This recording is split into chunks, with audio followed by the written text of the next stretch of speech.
Hey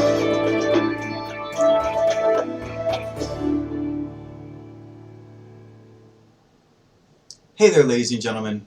Welcome back to Succinct Psychology, or as we like to call it, Succinct. My name is Jaia Hendrickson, and today I'm going to be starting out Chapter 7 in Principles of Social Psychology. Now again, I want to reiterate, as always, these slides have been pulled from the University of Minnesota libraries, and they have been edited for presentational purposes. Alright, so Chapter 7 is going to be looking at influencing and conforming. And some of the topics we'll be focusing on are going to be many varieties of conformity, obedience, power, and leadership, and then person and gender and cultural differences in conformity.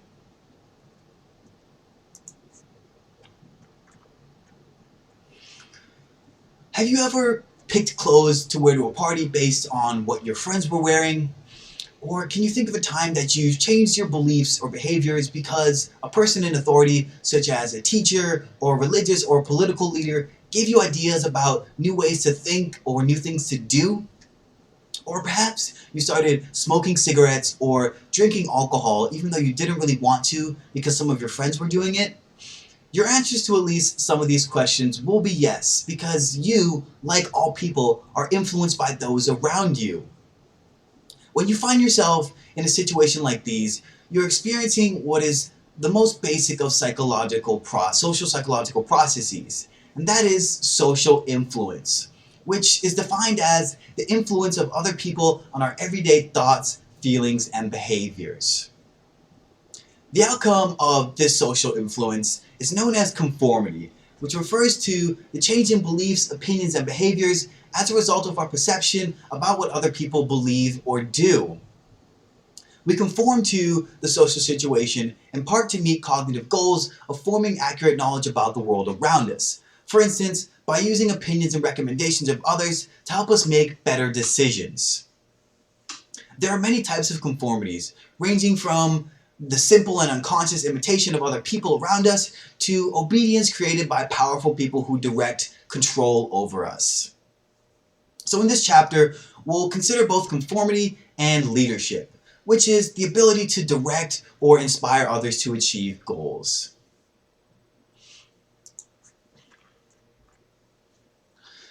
The typical outcome of social influence is that our beliefs and behaviors become more similar to those of the others around us. At times, this change occurs in a spontaneous and automatic sense, without any obvious intent of one person to change the other. Perhaps you've learned to like jazz music or rap music because your roommate was playing a lot of it. You didn't really want to like the music, and your roommate didn't force you to. Your preference changed in a passive way. Researchers interpret this as a kind of spontaneous conformity, a tendency to follow the behavior of others, often entirely out of our own awareness. Even our emotional states become more similar to those who we spend a lot of time with. Imitation is another important part of social interaction. We easily and frequently mimic others without being aware that we're doing so. We may communicate to others that we agree with their viewpoints by mimicking their behaviors, and we tend to get along with people with whom we're well coordinated. We even expect people to mimic us in social situations, and we become distressed when they don't. This unconscious conformity may help explain why we hit it off immediately with some people and we never get it together with others.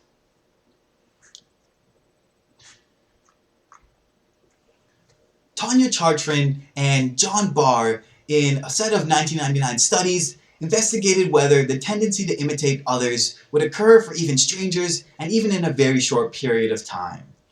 In their first experiment, students worked on a task with another student, who was actually an experimental Confederate. The two worked together to discuss photographs taken from current magazines. While they were working together, the Confederate engaged in some unusual behaviors to see if the research participant would mimic them. Specifically, the Confederate would either rub his or her face or shake his or her foot. It turned out that the students did mimic the behaviors of the Confederate by themselves either rubbing their own face or shaking their own foot.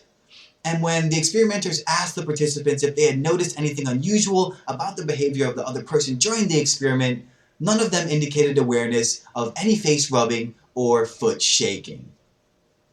Now, it said that imitation is a form of flattery, and we might therefore expect that we would like people who imitate us. And indeed, in a second experiment, Charchin and Barr found exactly this.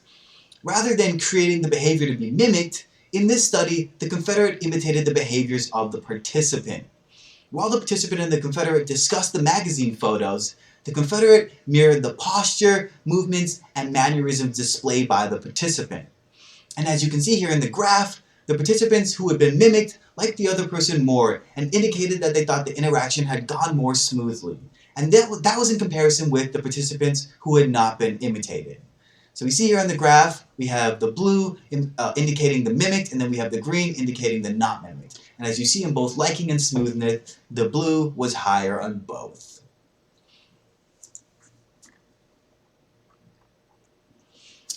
Influence sometimes occurs because we believe that other people have valid knowledge about an opinion or issue, and we use that information to help us make good decisions. When we take our winter coat to school because the weatherman says it's going to be cold, well, that's because we think that the weatherman has some good information that we can use. Informational conformity is the change in opinions or behavior that occurs when we conform to people who we believe have accurate information. Informational conformity is often the end result of social comparison, which is the process of comparing our opinions with those of others to gain a more accurate appraisal or validity of an opinion or behavior.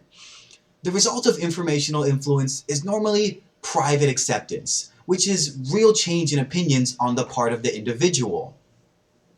Now, normative conformity occurs when we express opinions or behave in ways that help us to be accepted or that keep us from being isolated or rejected by others. When we engage in normative conformity, we conform to social norms, which are socially accepted beliefs about what we should do in particular social contexts. In contrast to informational conformity, in which the attitudes or opinions of the individual change to match that of the influencers, the outcome of normative conformity often represents public conformity rather than private acceptance. And public conformity is a superficial change in behavior, including the public expression of opinions, that is not accompanied by an actual change in one's private opinion.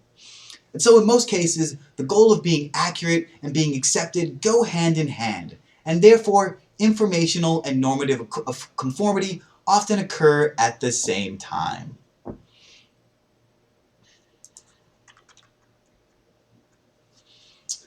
Although conformity occurs whenever group members change their opinions or behaviors as a result of their perception of others, we can divide such influence into two types.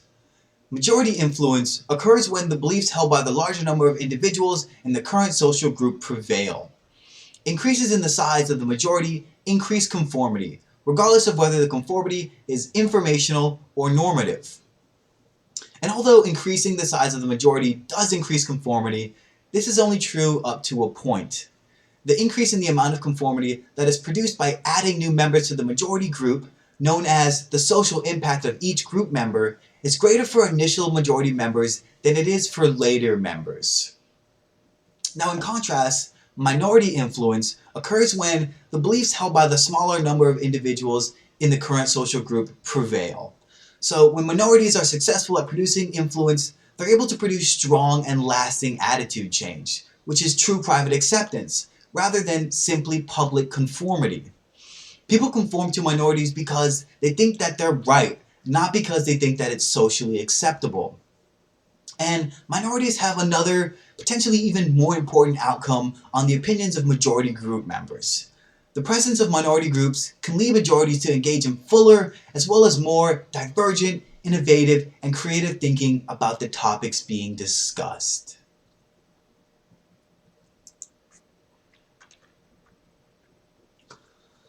Solomon Asch in 1951 conducted a famous study to test conformity. In the study, research participants were male college students who were told that they would be participating in a test of visual abilities. The men were seated in a small semicircle in front of a board that displayed the visual stimuli that they were going to judge. The men were told that there would be 18 trials during the experiment, and on each trial they would see two cards. The standard card had a single line that was to be judged, And the test card had 3 lines that varied in length between about 2 inches and 10 inches. The men's task was simply to indicate which line on the test card was the same length as the line on the standard card. As you can see from the ash card sample above, there's no question that the correct answer is line 1. In fact, Ash found that people made virtually no errors on the task when they made these judgments alone. On each trial, each person answered out loud, beginning with one end of the semicircle and moving to the other end. Although the participants did not know, the other group members were not true participants but actually experimental confederates who gave predetermined answers on each trial. For instance, even though the correct answer was line 1, they would all say that it was line 2. Then, when it became the participant's turn to answer, he could either give the clearly correct answer or conform to the incorrect responses of the confederate. Ash found that about 76% of the 123 men who were tested gave at least one incorrect response when it was their turn, and 37% of the responses overall were conforming. This is indeed evidence for the power of conformity because the research participants were giving clearly incorrect answers out loud. However, conformity was not absolute. In addition to the 24% of men who never conformed, only 5% of the men conformed on all 12 of the critical trials. And so this study demonstrated the power of conformity, and more specifically, majority influence. Alright folks, this is going to conclude my first video covering Chapter 7 and Principles of Social Psychology. I hope you guys learned some cool stuff, and I'll see you guys next time.